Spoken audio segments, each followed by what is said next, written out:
fertilizer recommendation computation, lahat po ng fertilizer recommendation is based po sa ating standard computation ng Department of Agriculture. Okay? So wala na po tayong ibang gagamitin kundi ang standard. Now, after po nating mapag-aralan yung soil fertility evaluation, bakit po kaya natin kailangang matutunan ang pagko-compute ng fertilizer grades? Okay, bakit po kaya natin kailangang matutunan ang fertilizer grade and computation? Okay, so kung mapapansin po natin sa iba't ibang lugar, sabi po dito, some fertilizers are not available in our area. Okay? So, kailangan po nating i-utilize kung ano po yung available na fertilizer sa ating area para ma-satisfy po kung ano yung recommended na fertilizer application based po doon sa nutrient and plant analysis. So, kung halimbawa po, kung tayo po ay nagpa-nutrient or nagpa-soil analysis, ang lumabas po dun sa recommendation is kailangan nating gumamit ng urea na ang nitrogen po niya is 46%. Pero yung available po sa ating lugar is 45% lang ang nitrogen. Okay, so kailangan po nating malaman kung paano i-adjust yung computation. So itong computation na po na ito is based po sa 1 hektarya. Per hectare po ang computation dito. Okay? Now, para po mas maintindihan po natin ang pag-compute ng fertilizers, may mga kailangan lang po tayong terminologies na dapat palagi pong tandaan. Okay? So, unang-una po is si fertilizer or sa ating computation, tinatawag po siyang fertilizer material. Okay? So, si fertilizer, it refers to any substance that is either added to the soil or directly applied to the plants, okay, with the purpose of providing essential elements necessary for plant nutrition. Okay? And yun nga po, yung these essential elements po, example, yung NPK, okay, other macronutrients. Example po ng fertilizer, urea, okay, Ammophos. Yan. Fertilizer grade analysis.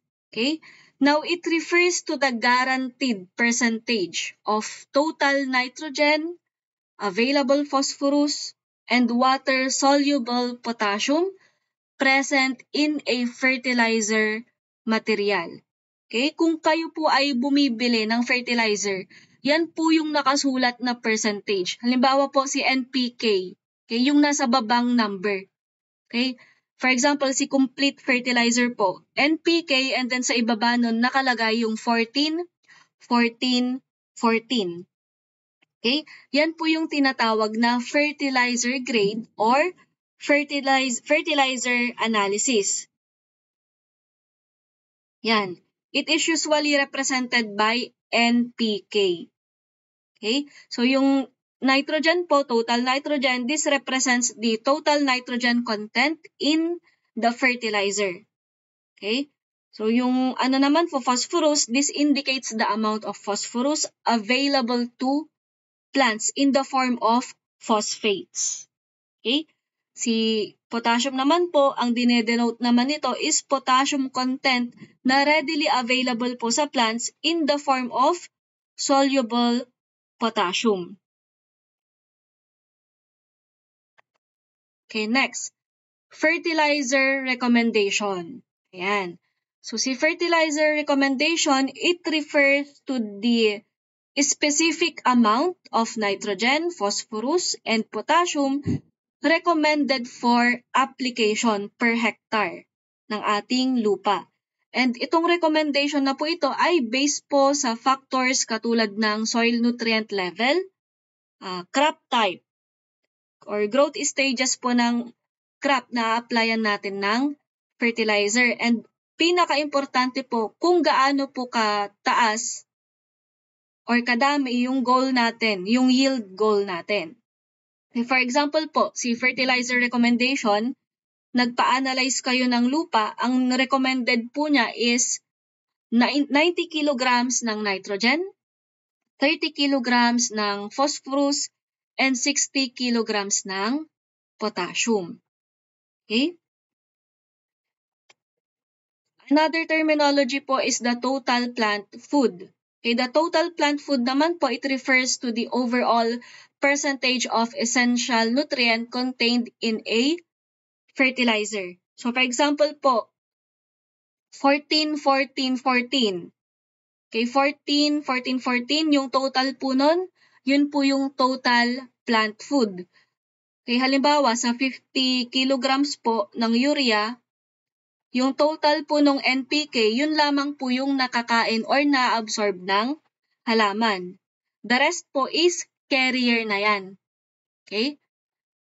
Carrier na lang po ng fertilizer. So ito po yung nagsisilbing humahawak or nag-hold sa fertilizer element na suitable po for application and plant use. Now, there are classification of fertilizer. Yan, umuulan na po. Okay, based po sa kung ilang element yung present per fertilizer. Okay, single fertilizers, of course, either NPK lang po ang nandyan, katulad ng urea, na may fertilizer grade na 46, nitrogen. Okay, ammonium sulfate, na may fertilizer grade na 21% nitrogen. Muriate of potash, okay, na meron namang fertilizer grade na 60% potassium. Solofos, na merong fertilizer grade na 18% phosphorus. Okay? Incomplete fertilizer. Okay, this fertilizer contain two of the major fertilizer elements. Okay, of course, kay complete fertilizer, lahat ng element po ay present. Okay. Next, these are the list of common organic and inorganic fertilizers. Okay, meron po tayong ammonium sulfate, and under ammonium sulfate, dalawa po yung klase nito. Merong 20% ang nitrogen, meron namang 21% ang nitrogen. Okay, another one is the superphosphate, amophos, na merong ilan yan? More than 1, 2, 3, 4. 4 na klase ng amophos. Muriate of potash, complete fertilizer. Yan, urea. And also organic fertilizer. Okay? Now, kung mapapansin nyo po dito, magkakaiba po, meron po talaga silang iba't ibang klase. So, halimbawa po, kay ammonium sulfate, ang recommended is si 2000, pero wala po tayong 2000 sa ating lugar, 2100 lang ang meron, kailangan na po natin yang i-compute para makapag-apply po tayo ng tamang dami ng fertilizer. Now, yan, kailangan na po nating i-note ito para hindi po tayo mahirapang mag-compute. So, ang formula po dito sa pag-compute ng fertilizer recommendation, okay, yung para makuha po yung amount ng fertilizer material per hectare, okay, kailangan po nating i-note si recommended rate of the nutrient. Okay, i-divide po natin yan sa percent nutrient ng fertilizer. Okay, now si recommended rate ay base naman yan sa fertilizer recommendation, okay, from the soil testing analysis. And yung percent nutrient, ito po yung nakalagay sa ating fertilizer material, which is the fertilizer grade. Okay, now let's try po to compute. Example po muna. Okay, ang recommended rate po, let's say 90, 30, 60. So, ibig sabihin, 90 kilograms ng nitrogen ang kailangan, 30 kilograms ng phosphorus, and 60 kilograms ng potassium per hectare po ang kailangan. Now, ang available fertilizer material po sa inyong area, let's assume na urea na may 4500 fertilizer grade, superphosphate, and muriate of potash. Okay, paano po yan i-compute? Now, based po sa ating formula, which is amount of fertilizer material per hectare is equal to recommended rate of the nutrient per nutrient in the fertilizer. Okay, unahin po natin si urea. So, ang recommended rate po ng nitrogen is 90 kilograms. Okay? Divided by the percent nutrient po ng nitrogen na meron kay urea. Okay? Try to compute po. 90 kilograms divided by 0.45. Bakit siya naging 0.45? Kasi naka-percent form po si fertilizer grade. So, kinonvert lamang po natin ito sa decimal. Okay? So, it is equal to 200 kilograms of urea per hectare. Kung bibilhin nyo po yan sa market, kailangan nyo pong bumili ng 4 na bag ng urea. Dahil sa isang bag po, meron po itong 50 kilograms. Okay, 200 divided by 50 is equal to 4 bags. Okay? Next po is si superphosphate. Okay, ang recommended rate po ng phosphorus is 30 kilograms. Okay, divided by the percent nutrient of phosphorus na meron kay superphosphate. Okay, 30 kilograms divided by 0.20 is equal to 150 kilograms of superphosphate. Okay, so divided by 50, 3 bags of superphosphate. Okay, next po, the muriate of potash, 60 kilograms of potassium divided by 0.60. That is equal to 100 kilograms of muriate of potash or 2 bags. Okay, nakakasunod po. Now, subukan nyo pong i-compute. Okay, try lang po. Yan. And then, pwede nyo pong i-comment yung sagot para makita ko po kung nakakasunod po tayo. Yan.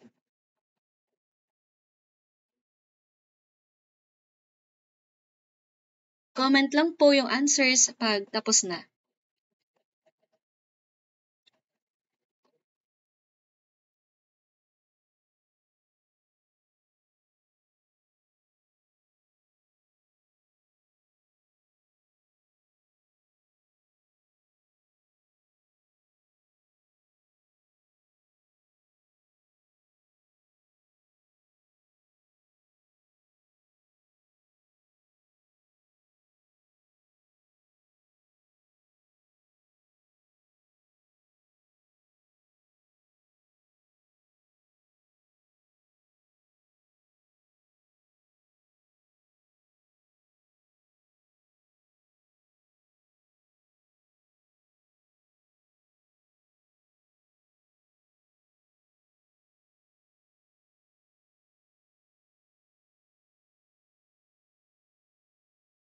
Okay, so let's try to answer po. So, ang recommended rate na po dito is 90 kilograms of nitrogen, 30 kilograms of phosphorus, 90 kilograms of potassium. Okay? Now, given the formula, okay, for urea po, ano pong sagot ninyo? Okay? 90 kilograms divided by 0.46. And it is equal to 195, correct. Correct po, 195.65 or 0.7 kilograms of urea or 3.9 bags. However, sa market po, hindi po tayo pwedeng bumili ng 3.9. Kaya i-convert po natin ito sa 4 bags. Okay? For superphosphate naman po, yan, 30 kilograms divided by 0.2 is equal to 150 kilograms of superphosphate or 3 bags. Yan. So, nakakasunod din po. Next, si muriate of potash naman. Okay? 90 kilograms of potassium divided by 0.6 is equal to 150 kilograms of muriate of potash or 3 bags. Yan. So, sa area po, sa isang ektarya daw, ang kakailanganin mo is 4 bags ng urea, 3 bags ng superphosphate, and 3 bags ng muriate of potash para masatisfy yung recommended rate na 90 kilograms nitrogen, 30 kilograms phosphorus, and 90 kilograms potassium. Okay? So, nakakasunod po ba? Medyo madali. Or nakakalito po. Okay, sa una lang po mahirap ang fertilizer computation. Yan, thank you po. Thank you, Ma'am Leia. Okay, next problem. Okay, ibahin naman po natin. So, if 1 bag of fertilizer material contains 50 kilograms, calculate the amounts of nitrogen, phosphorus, and potassium contained in each bag of urea, ammonium phosphate, complete fertilizer, and muriate of potash. Okay? So, ang tinatanong po dito is yung amount po ng NPK na nasa urea, ammonium, complete, and muriate of potash. Okay, now given po the formula, kailangan na po nating i-derive. Okay, since given na po si amount ng fertilizer material per hectare, which is 50 kilograms, yan, and given na rin po ang percent nutrient, yan, i-derive po natin ang formula. Kaya ang mangyayari, 50 kilograms multiplied by the percent nutrient in fertilizer. Okay, again, 50 kilograms multiplied by percent nutrient in fertilizer. Okay, let's try sa urea. Okay, 50 kilograms multiplied by 0.45. Okay, equals 20 kilograms nitrogen. Okay? Next, ammonium phosphate na may 18% nitrogen and 46% phosphorus. Okay, again, si 50 kilograms, i-multiply po natin yan sa 0.18. Ang makukuha po natin is 9 kilograms nitrogen. And since may phosphorus pa po siya, 50 kilograms multiplied by 0.46 equal to 23 kilograms phosphorus. Okay, so ibig sabihin sa 50 kilograms po ng ammonium phosphate na merong 1846, ang laman po niyan is 9 kilograms ng nitrogen and 23 kilograms ng phosphorus. Okay, next is si complete fertilizer. So since si complete fertilizer ay may the same percentage ng nutrients sa fertilizer, pare-pareho lang po yung lalabas. So 7 kilograms ng nitrogen, 7 kilograms ng phosphorus, and 7 kilograms ng potassium ang meron sa 50 kilograms na complete fertilizer. Okay, next, muriate of potash. Okay, isang nutrient lang po ang present. So, si potassium lamang. Kaya ang gagawin nyo po, 50 kilograms multiplied by 0.60. So, ibig sabihin, sa 50 kilograms ng muriate of potash, meron po siyang 30 kilograms of potassium. Okay, nakukuha po? Now, let's try po ulit sa another problem. Okay? I will give you another, siguro po kaya naman na ng 2 to 3 minutes para ma-compute. Yan.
Yan. Okay.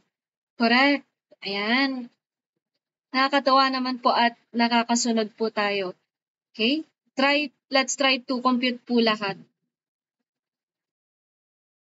Okay. So, sa ammonium sulfate, tama po yung sagot ni Ma'am Leia. Okay, since nitrogen lang po ang meron kay ammonium sulfate, yun lang din po ang makukuha natin. So, 50 kilograms multiplied by 0.21 is equal to 10.5 kilograms of nitrogen. Okay? Yan, correct. Next po is si ammonium phosphate. Yan, tama po ulit ang sagot ni Ma'am Leia. Okay, 50 kilograms multiplied by 0.21 is equal to 10.5 kilograms of nitrogen and 26.5 kilograms of phosphorus. Okay, next po, complete fertilizer. Ay, sorry po, hindi ko po pala na-edit. So, si complete fertilizer po, ang gagamitin po natin dyan is si 12, 24, 12. So, magkakaiba na. Yan, correct. Ang makukuha po dyan is 6 kilograms of nitrogen, 12 kilograms of phosphorus, and 6 kilograms of potassium. Kay muriate of potash po, correct po ulit ang sagot ni Ma'am Leia. 50 kilograms times 0.60 is equal to 30 kilograms potassium. Okay? So, malinaw pa rin po ba? Medyo lumalakas na po ang ulan dito sa kinaroroonan ko po. Ayan. So, since nakakasunod naman po, pwede na po tayong mag-proceed sa medyo mas complex po na problem. Okay, problem number 3. Ayan. So, kanina, ang kinumpute po natin is single fertilizer doon sa problem number 1. Okay? Kung ilang bags ang kakailanganin. Okay, sa problem number 2 naman po, ang kinumpute natin is kung gaano kadami yung present na nutrient sa bawat 50 kilograms ng certain fertilizer material. So, ngayon naman po, problem number 3, okay? The result of Mr. Velasco's soil analysis shows that his farm requires 125 kilograms nitrogen, 63 kilograms of phosphorus, and 46 kilograms of potassium. If one bag contains 50 kilograms, how many bags of the following fertilizers will he need to satisfy the recommendation using the following fertilizer material? Okay, so subukan nga po nating i-compute. Pagsama-samahin lang po natin yung computation po natin sa problem number 1 and 2. Subukan lang po natin.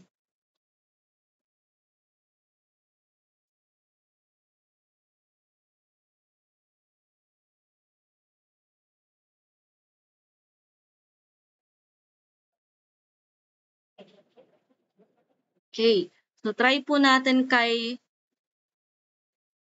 complete. Now, ang i-determine po natin dito is unang-una kung ano yung recommended rate, number of bags na kinakailangan, and kung paano po isa-satisfy yung recommended rate sa pamamagitan po ng tatlong fertilizer material. Okay? So, ang unang gagawin po dito, yan, identify po natin yung recommended rate, which is the 125, 63, and 46. Okay? Ang technique po dito, kapag ganito na po yung problem or kapag ganito na po yung recommendation, palagi po nating uunahin kung sino po yung may pinakamababang recommended rate. So sa case po ni Mr. Velasco, sa soil analysis niya, ang may pinakamababang rate is si phosphorus na mayroong 63 kilograms na recommended rate. Okay? Yun, na-identify na natin kung sino yung may pinakamaliit na recommended rate. Now, identify naman po natin kung alin po dito sa tatlong fertilizer material, ang merong phosphorus. Okay? So, dito sa tatlong fertilizer material, ang merong phosphorus is si complete at si Amophos. Okay? Pero ang gagamitin po natin dito is si complete. Okay? Paano yan i-compute? Sundin lang po ulit natin yung fertilizer amount of fertilizer or yung computation formula. Okay, which is the recommended rate divided by percent nutrient. Okay, ang first step po dito, yan, ang recommended rate is, si ano po palang mas mababa, si potassium, which is si 46. Okay? Ang may pinakamababa po is si potassium. Now, ang may potassium po dito is si complete. Okay? Now, given the formula, 46 kilograms of potassium divided by 0.14, yan, na nanggaling po kay complete, is equal to 328.57 kilograms or 6.57 bags. And since hindi nga po tayo pwedeng bumili ng 6.5 or 6.6 na bags, i-convert po natin yan sa 7 bags. Okay, so once po na makompute na natin yan, i-compute naman po natin kung gaano na karami yung nasatisfy na NPK ng 14-14-14 or ng complete. Okay? Kay nitrogen, since meron po siyang nitrogen, yung nakuha po nating kilo dito, yan, i-multiply po natin yan sa 14% ng nitrogen. So, ibig sabihin yan, sa 328.57 kilograms, meron po siyang 46 kilograms ng nitrogen. Ganon po siya i-interpret. Now, kay phosphorus, the same. Meron po siyang 46 kilograms ng phosphorus. And, meron po itong 46 kilograms ng potassium. Okay. So, now, isusubtract po natin yan dito sa recommended rate. Since si complete fertilizer, na-satisfy na niya yung 46 kilograms ng nitrogen, 46 kilograms ng phosphorus, and 46 kilograms ng potassium. Okay? Minus po natin yan. So, ang magiging sagot, wala na po si potassium. Na-satisfy na po ng complete fertilizer. Okay? Ang kakailanganin nyo na lang po dyan is si 79 kilograms of nitrogen and 17 kilograms of phosphorus. Yan na po yung susunod nating i-compute. And from our, yung sinabi po natin kanina, palagi po nating pipiliin yung may pinakamababang value sa recommended rate. So, may pinakamababa na po dito is si phosphorus na merong 17 kilograms of phosphorus. Okay, ang meron din naman pong phosphorus dito is, ang natitira po is si amophos. Okay, 1620. Okay, now, ang recommended rate na po dito is si 17 kilograms of phosphorus. Okay, so ang mangyayari, 17 kilograms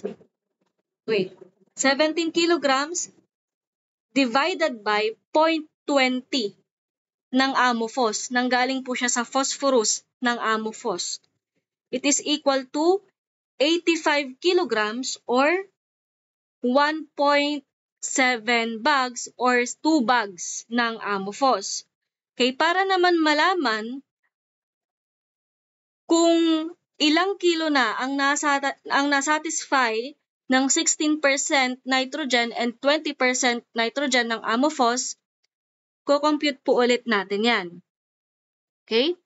So, 85 kilograms multiplied by nitrogen, which is 0.16.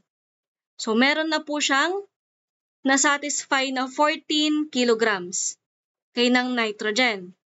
Kay phosphorus naman po, 85 multiplied by 0.20. Okay, nasatisfy na niya yung 17 kilograms ng phosphorus. Yan, isusubtract po ulit natin yan. Si 14, isusubtract sa 79. Si 17, isusubtract sa 17 kilograms of phosphorus. So, nasatisfy na po ni amophos yung 17 kilograms of phosphorus. Okay? Ang natitira na lang po dyan is si nitrogen. Okay, saktong-sakto, si urea is meron pong nitrogen. Okay, the same procedure. Okay, the recommended rate na po is si 65. 65 nitrogen. So, 65 kilograms of nitrogen divided by 0.46. Ang mako-compute po natin is 141.3 kilograms or 2.82 bags or 3 bags. Now, i-compute naman po natin kung ilan na yung nasatisfy ng urea. Okay? So, 141.3 multiplied by 0.46 is equal to 64.99 or 65 kilograms of nitrogen. Yan. So, ang ibig sabihin po niyan, balikan po natin.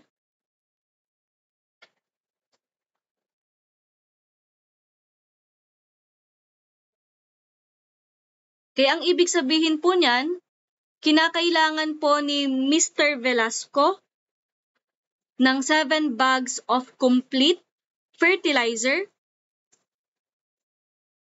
and 2 bags of amophos at 3 bags of urea. Oops, sorry. Medyo malakas ang kulog. Yan, balik po tayo. 3 bags of urea para masatisfy yung recommended rate na 125, 63, 46 kilograms of NPK. Okay, now, meron po ulit example dito. So, subukan po ulit nating i-compute para malaman po natin kung nakakasunod. Okay, the result of Ms. De La Cruz soil analysis shows that his farm requires 95, 120, and 60 kilograms of NPK. So if one bag contains 50 kilograms, how many bags of the following fertilizers will she need to satisfy the recommendation using muriate of potash, superphosphate, and urea? Okay, try to compute po.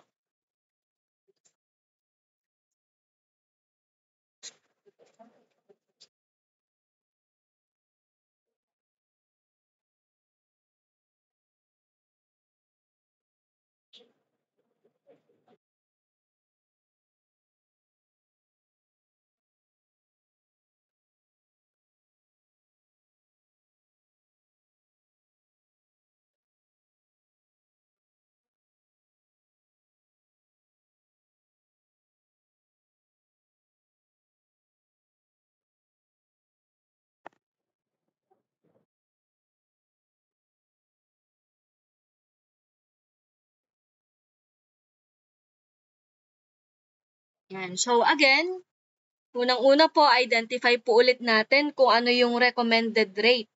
And then, percent nutrient. Based po doon sa available fertilizer. Okay? Then after that, kapag na-identify na po natin yung dalawa, identify naman po natin yung may pinakamaliit na value or amount, which is si potassium na merong 60 kilograms. 60 kilograms ang dapat i-satisfy.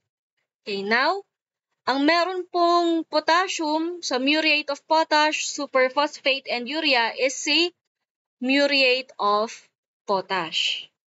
Okay? So, paano po ulit i-compute yan? Recommended rate, 60 kilograms divided by 0.60 na nanggaling kay muriate of potash.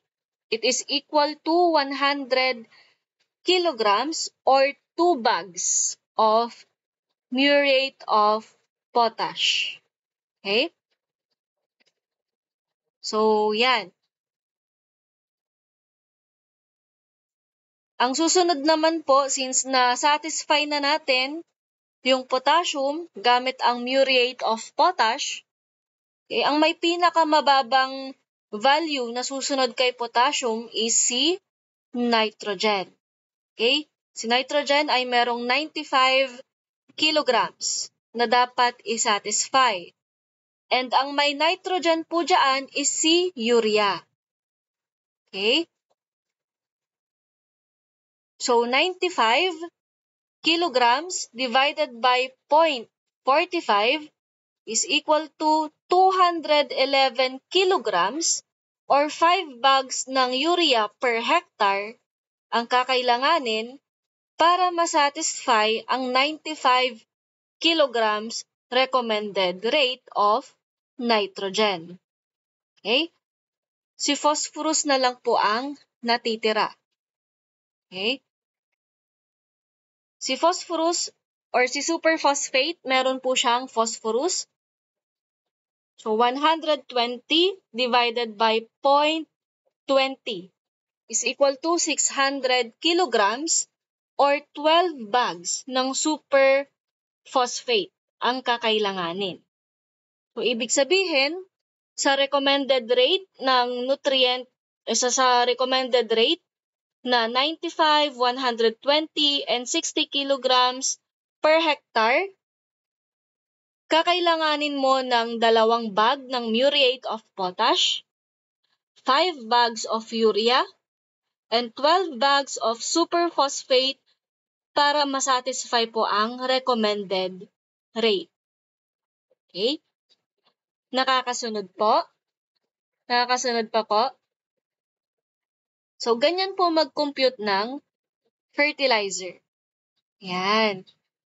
So, kung kayo po ay may farm or kung kayo po ay estudyante at or graduate na at may balak pong mag licensure exam, yan, napaka-importante po ng fertilizer computation na maintindihan kasi may lumalabas pong ganyan na question. Okay? Yan. Ayan. Okay, another problem po ulit. Yan, subukan lang po natin. So, si superphosphate, tingnan ko lang po ha. Okay, the same po. Subukan naman po nating itry kapag meron pong complete fertilizer po ulit. So, ang recommended rate po dito is hindi po nagbago, pero nagbago po yung fertilizer material. Okay? Which are complete, amorphous, and superphosphate. So again, ang may pinakamababang recommended rate is si potassium. And ang may potassium po dito is si complete. Okay? 60 kilograms of potassium divided by 0.14 is equal to 429 kilograms of potassium or 9 bags. Okay?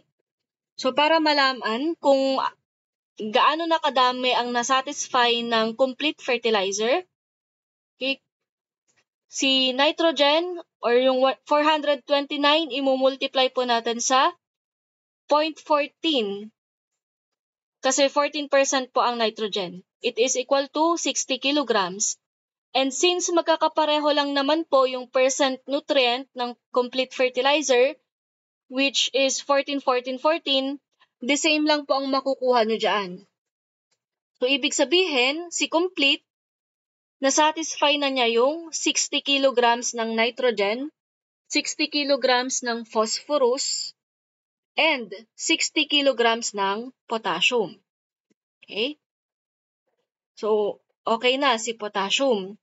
Ang kailangan mo na lang i-compute dyan, si nitrogen and si phosphorus. At ang may pinakamaliit na recommended rate is si nitrogen.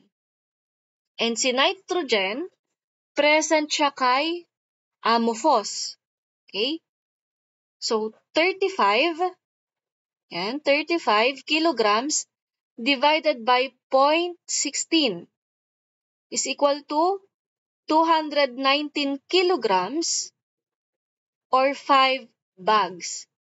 Okay?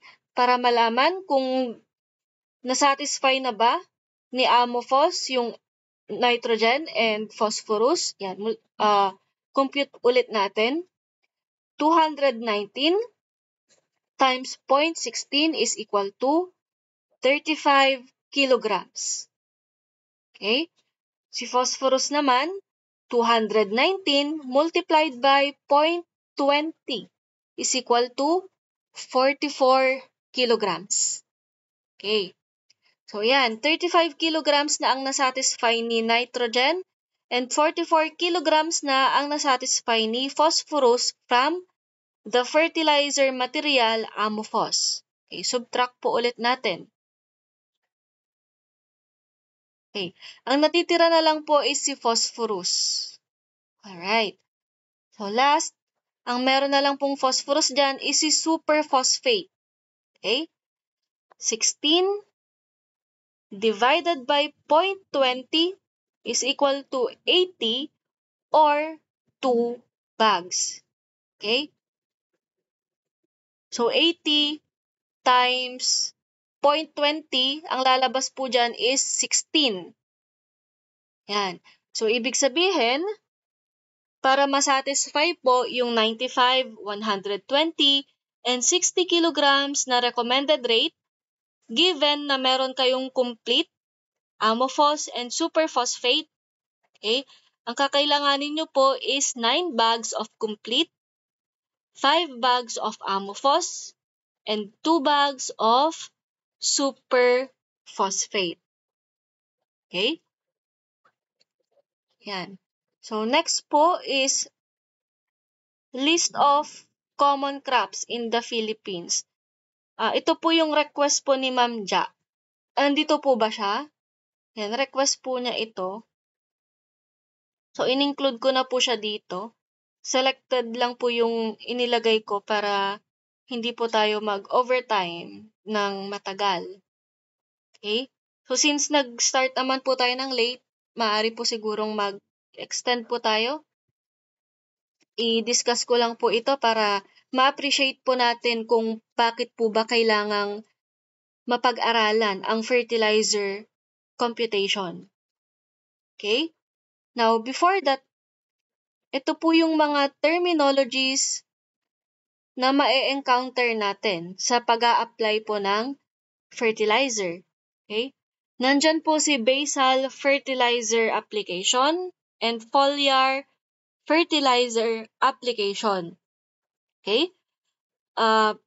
Pag sinabi po nating basal application, ito po yung technique na kung saan ina-apply po yung nutrients sa lupa bago po magtanim. Again, pag basal, ina-apply po sa lupa bago magtanim. Okay, yung fertilizer po ay ini-incorporate or hinahalo sa lupa. So, sa pamamagitan po ng pag-till or pag-plow para maging ready po yung nutrients sa halaman kapag sila po ay itatanim na. Okay? Ang advantage naman po ng basal fertilizer application is slow release lang po ito. Okay? Meaning, kapag mabagal pong nare-release yung fertilizer sa lupa, mas nagkakaroon po ng time yung halaman na ma-absorb sila. Okay? Kung kailan po kailangan ng halaman, yan, mas ma-absorb po niya ng maigi. Okay? Si foliar fertilizer application naman po, from the word itself, foliar, ini-spray po siya. Okay? Sa leaves ng halaman. So may mga studies po, researches na kapag foliar fertilizer application po ay mas mabilis pong ma-uptake po ng halaman compared po sa basal fertilizer. Okay? Okay, next naman po is si broadcasting. Now, broadcasting fertilizer application is ito po ay isang method ng pag-i-spread ng fertilizer. Yung kung napapansin nyo po yung farmers na hinahagis yung fertilizer, ang tawag po dun is broadcasting. So, ini-spread po yung first fertilizer over a large area of the soil. So, napaka-common technique po ito ng pag-a-apply ng fertilizer sa field kapag ang crop mo po ay corn or kapag pastures. Okay? Ang advantage naman po nito is mas mabilis ma-cover ng fertilizer ang malawak na area. And also, cost-effective din po siya. Okay? However, syempre, since hinahagis mo lang siya, binobroadcast mo lang siya, maaaring hindi po ito ma-deliver sa lugar kung saan kailangan talaga sila ng halaman. Okay? Maaaring mapunta po yung fertilizer sa hindi naman target area. Yan. Next po is si top dressing fertilizer. Okay? Ito po ay technique na kung saan ina-apply po ang fertilizer sa soil surface after planting of crops during their growing season. So, si basal po kanina before planting and mini-mix sa lupa. Si top dressing naman po after planting. Okay? So, unlike basal fertilizer, si top dressing po ay hindi siya mini-mix or hindi siya ini-incorporate sa lupa. Bale, yung absorption po ng nutrients ng halaman ay nakarely po yan sa pagdidilig or nakarely po siya sa irigasyon or sa tubig ulan. Okay? Para ma-sip-sip po ng lupa at the same time, ma-absorb po ng halaman. Okay?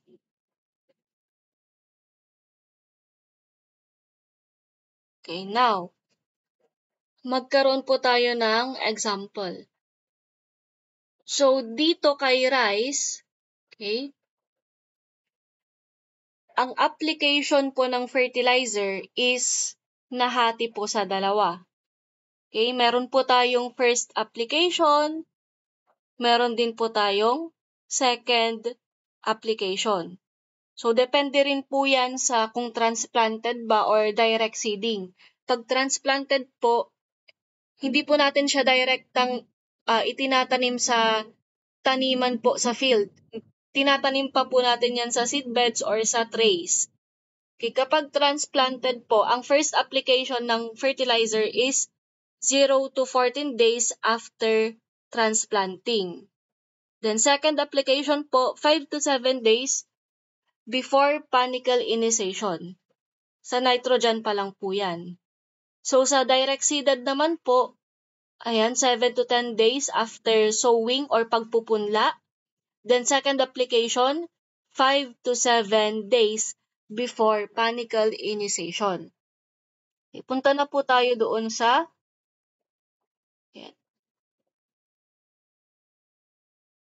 Okay, para mas ma-gets po natin. Punta po tayo kay cassava. Yan, ito po yung isa po sa request ni Ma'am Jack kahapon. So dito, makikita nyo po yung recommended rate ng NPK. So however, tandaan po natin na kapag wala pa pong soil testing, ito po ay nagsisilbing general application lamang po. Okay, without the soil testing.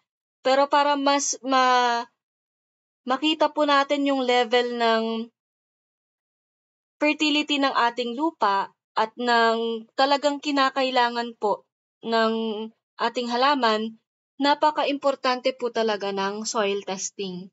Okay? Maaring itong 60 to 120 kilograms po ng nitrogen na kinakailangan ng cassava is maaring na-satisfy na pala ng lupa. Okay? Or present na pala sa lupa. Okay? Kaya importanteng mag-soil testing po muna. Okay, however, ito po ang ating example. So, recommended rate is 60 to 120 kilograms per hectare, okay, ng nitrogen. Okay? Sa pag-a-apply po nito, okay, halimbawa po si urea, dyan mo po ma-apply yung fertilizer computation. Halimbawa po, ang nirecommend po ng laboratory na urea is 4500. Okay? Pero ang available po sa ating lugar is urea na 4600. Okay? So let's say 60 kilograms per hectare ang recommended na nitrogen ng cassava. So ang mangyayari po dyan, since 60 ang recommended and 4600 urea ang available, okay? 60 divided by 0.46. Okay? So 283, okay, 60 divided by 0.46. Ilan po 'yun?